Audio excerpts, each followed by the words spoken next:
30 years ago, scientists realized that the Earth was running out of oil. The United States of America conceived of a strategy to control the largest supply of this remaining oil located in and around the Persian Gulf.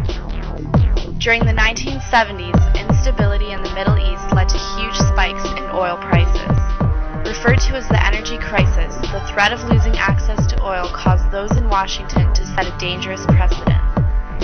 In January 1980, President Carter declared the Gulf a zone of U.S. influence. Let our position be absolutely clear. An attempt by any outside force to gain control of the Persian Gulf region will be regarded as an assault on the vital interests of the United States of America, and such an assault will be repelled by any means necessary, including military force. Carter then created the Rapid Deployment Force, a military unit capable of rushing several thousand troops to the Gulf during any U.S.-deemed crisis. Shortly thereafter, President Reagan transformed the Rapid Deployment Force into the Central Command, taking responsibility for the protection of the Gulf and the surrounding regions. The U.S. Navy added the Joint Task Force Middle East to protect oil tankers navigating through these waters, and expanded the U.S. naval presence to a fleet of more than 40 aircraft carriers and battleships. Then came the First Gulf War. President Bush Sr. spearheaded an attempt to assassinate Saddam Hussein, who had invaded Kuwait a month earlier. As it turned out, Hussein received secret U.S. information to do so and could not have expected such a reaction from his friends in Washington. It was this pre-planned protection of Kuwait that would lead the world to view the U.S. military presence in the Persian Gulf as a much-needed stabilizing force. In the decade after the war, the U.S. sold more than $43 billion worth of protection to these countries, including weapons, technology, and U.S. RAN bases.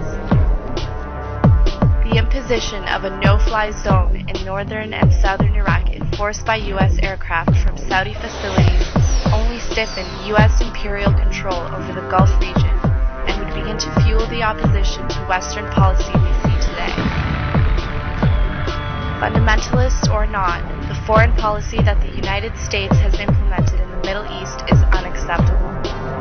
9/11 and the War on Terror has only led to further military production and allowed the current administration to make huge increases in the defense budget, which now stands at $400 billion. All this funding has further aided in the creation of military facilities on the perimeter of the Gulf, creating continuous links of U.S. bases and facilities surrounding the Gulf region. Removing Saddam Hussein is one of the final pieces of the puzzle cementing American imperial control of the Middle East. There are over 130,000 U.S. troops in Iraq, and their mandate of freeing the Iraqi people is becoming increasingly more outlandish. This desire for oil control sheds a light on what I believe is a far greater issue. The United States is the largest consumer of fossil fuels on the planet, and is driving the Earth into environmental instability. Now, with the same elite who helped create this policy of energy control in office, the Bush administration is playing out a well-planned script for oil control while ignoring the fundamental and ethical issues surrounding this source of energy. As it now stands, the world uses between 4 and 6 barrels of oil for every new barrel it finds. Why has so much violence and oppression occurred throughout the Middle East for the sole purpose of securing this environmentally dangerous and diminishing product?